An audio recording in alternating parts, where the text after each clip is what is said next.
Salut, c'est Géraldine, bienvenue sur Comme une Française TV, sound French, even to the French.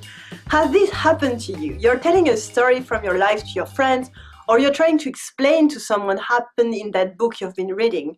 But while you speak, you realize you can't quite connect. Your French friend frowns when you use your verbs. You know something is wrong. Is there something on your nose? You try to think back on your potential mistakes. You get distracted and struggle for your words, and you realize you shouldn't have used the imperfect tense only, l'imparfait, for your narration. But it's too late. Now the effect is lost, and so is your attention. She quickly gets back to talking about cheese and wine. She's so French. Well, don't worry, I'm here to help you make this kind of event a thing of the past.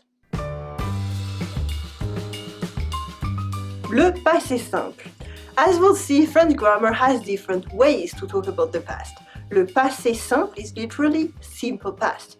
It looks like its English version if you squint it a little, except it's not that simple to conjugate passé simple, or conjuguer le passé simple, c'est pas si simple. Conjuguer le passé simple, c'est pas si simple, as we say in French, is a proverb I just made up. I won't spend too much time on conjugation in this video, but if you need help with je pris, I took, vous eûtes, you had, or nous écrivîmes, we wrote, feel free to leave a comment on this video or even to send me an email. I will be happy to answer, but don't do it too much, please. However, there's a really easy rule to follow to know when to use le passé simple. The rule is don't. Seriously, don't use it. You will never be in a situation where you will need to, whether you're talking to a friend or writing a business email or making a speech for a wedding. Of course, as with all rules, there's one exception if you're writing a play or novel in French, but until you start your own Les Misérables, don't bother too much. Le passé composé looks like English past perfect to have with past participle. We say avoir and participe passé. Seems like the same. In French, some verbs also use to be, être and past participle. Which ones? Well, there's no hard rule. It comes with practice, sorry. To have the past participle as a rule, you keep the beginning of the word and change the end with e or I or u or maybe t sometimes. And sometimes it changes according to what comes before in the sentence. You know, French language. So once again, I won't explain everything here, so I will just consider a quick example now. But do send the questions you might have. I'm here to help, and also I can send you to very appropriate conjugation websites. So let's consider to eat, manger, my favorite example, to eat. It ends in e, manger, er. So the past participle will change these two letters into e accent aigu. Manger becomes manger. Okay, sounds the same, but it's written differently. And as we know now, it is avoir, avoir. Avoir conjugates like this. J'ai, tu as, il a, nous avons, vous avez, ils ont. That's easy. So now we have le passé composé for manger, which is manger.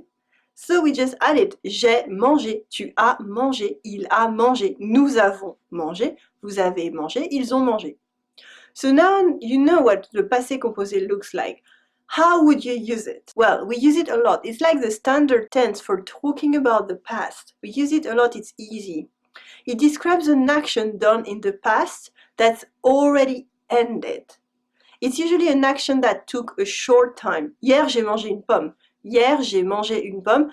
Yesterday, I ate an apple. It just took 10 minutes. In English, present perfect might have a meaning of having effects in the present.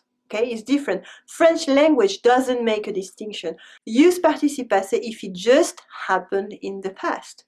J'ai changé de vêtements, maintenant je me sens mieux. J'ai changé de vêtements, maintenant je me sens mieux. I've changed clothes, now I feel better.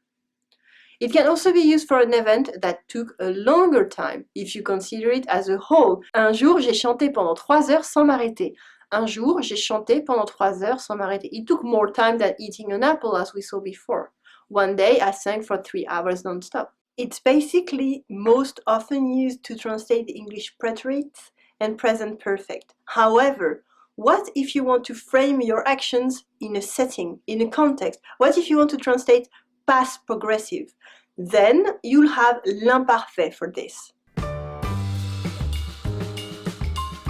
L'imparfait. The tense is called imperfect, but l'imparfait is the simplest tense for conjugation. You know them? They're in all those grammar tables everywhere. It looks like this. Je regardais, for the verb regarder, to see. Je regardais, tu regardais, il regardait, nous regardions, vous regardiez, il regardait, ou elle regardait. You know the principal part and its inflection. The principal part is mostly easy to handle, but of course, in French, some verbs are trickier, like être, to be, manger, to eat, boire, to drink. But in this video, I want to focus on how you should use l'imparfait. For example, j'allais souvent au cinéma l'année dernière. J'allais souvent au cinéma l'année dernière. I often went to the cinema last year. Here we have the first use of l'imparfait for a habit or recurring action in the past. You can use it especially if you want to make a contrast with your present actions. Avant, je faisais beaucoup d'exercices. Maintenant, je travaille sur un ordinateur toute la journée. Avant, je faisais beaucoup d'exercices. Maintenant, je travaille sur un ordinateur toute la journée. I used to exercise a lot before, but now I'm working at a computer all day. With l'imparfait here, you're implying your exercise was a frequent thing, a habit, not just one big event in the past. And it's the main use of l'imparfait really, actions that take time and are not one big thing in the past that happened one day. Like this, je mangeais un beignet quand tu as appelé. Je mangeais un beignet quand tu as appelé. I was eating a donut when you called. As you can see here, we start with a background action. Je mangeais un beignet. It's like a setting for the sentence that gets interrupted by a foreground action. You called. Quand tu as appelé. The foreground action uses le passé composé. The background action uses the progressive past in English and l'imparfait in French. And that's a good rule of thumb. If you would use progressive past, you would probably want to use l'imparfait. But now even better. You should actually use in French j'étais en train de with the infinitive. That's super easy. J'étais en train de manger un deuxième beignet quand tu as rappelé. J'étais en train de manger un deuxième beignet quand tu as rappelé. I was eating a second donut when you called again. Il était en train de rentrer chez lui quand il s'est rappelé qu'il avait oublié ses clés. Il était en train de rentrer chez lui quand il s'est rappelé qu'il avait oublié ses clés. He was going home when he remembered he had forgotten his keys. Usually it means in the middle of, and it's very, very commonly used. This kind of sentence will make you sound comme une Française. Now, l'imparfait has other uses that are not strictly expressing the past, and they're called modal uses, and it makes everything more complicated. Famously, after si, if, like in ah, si j'étais riche, if only I were rich, to express a wish. Or you can use it after si, but before a conditional tense, or to quote something someone said in the past. Tu m'as dit que tu voulais partir. Tu m'as dit que tu voulais partir. You told me you wanted to go. Or that used to be true. Je croyais que tu étais là. Je croyais que tu étais là. I thought you were there. I won't dive into this, but as for the extra mile with this tense, we can say that, for example, it's a polite way to use vouloir, to want. It's often this verb that can look sometimes like an order. For example, you can say, je voulais vous rappeler que vous devez encore envoyer ce dossier. Je voulais vous rappeler que vous devez encore envoyer ce dossier. I wanted to remind you that you still need to send me this file. Okay? Je veux is a bit like an order. Je voulais is more soft. So I think we've dealt with how to use past tenses in French. I could talk about plus que parfait when you're already telling a story about the past like yesterday, but want to talk about something that happened even before that day, or even l'imparfait du subjonctif, but at this point it's just a boogeyman, something that doesn't really exist but is used to scare little children who have to learn it at school, but we never use it. If you really want to dive into the French quirks and rules of French conjugation though, I can't recommend you enough the book of reference in France, Le Becherel. Le Becherel. We all used it during our studies to write essays and still every now and then to check on the occasional irregular verb. The Becherel collection now has a variety of books on different aspects of the French language, grammar, conjugation, spelling. Look for it at the bookstore. Online, they have a very good website. It's a very useful resource to know about. Et toi?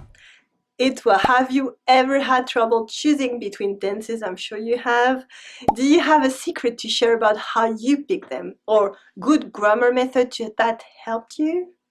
Share your experience in French issue there in the comments below the video. We can all learn from your story and your tips. The comment section is the best place to store discussion and ask me questions. If you like this video, share it with your friends on YouTube, on Facebook, Twitter, Pinterest, even by email, it's easier. Help me spread the word about Comme, Française. Merci. Love French, dream of sounding French even to the French. Learn how with me, Géraldine on commeunefrançaise.com, and subscribe to my email updates for exclusive tips on real life in France every Tuesday, plus an exclusive video lesson, Introduce Yourself in French, and it's free. Merci for watching Comme Française TV, sound French even to the French. Allez, salut!